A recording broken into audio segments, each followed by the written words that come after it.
5 perkara tuan-puan perlu tahu sebelum buat personal branding. Yang pertama adalah tuan-puan kena kenal siapa diri tuan-puan. Kemudian yang kedua adalah tuan-puan kena tahu target audiens tuan-puan tu siapa. Dan yang ketiga adalah tuan-puan kena tahu mesej tuan-puan nak sampaikan. Selanjutnya, tuan-puan kena pilih platform yang sesuai untuk tuan-puan buat personal branding. Lepas tuan-puan dah pilih platform, tuan-puan kena bangunkan strategi. Gaya penyampaian yang unik. Macam mana tu tuan-puan? Pertama, tuan-puan nak buat personal branding. Tuan-puan nak ceritakan tuan-puan ni siapa.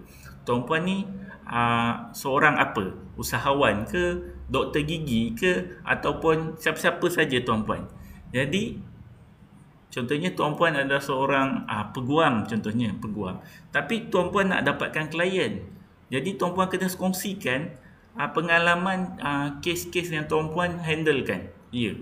Contohnya, saya bagi contoh tuan-puan seorang peguam. Saya ulang balik. Kalau tuan-puan seorang peguam, tuan-puan macam mana nak bagi tahu saya ni seorang peguam? Selain daripada letak di profil gambar tuan-puan, pakai kod tie warna hitam, lepas tu tulis dekat nama tuan-puan, seorang lawyer ataupun apa, dan tuan-puan ceritakan perkongsian pengalaman, kongsikan ilmu-ilmu tuan-puan yang ada. Jangan lupa like, komen dan share untuk video seterusnya. Jeng.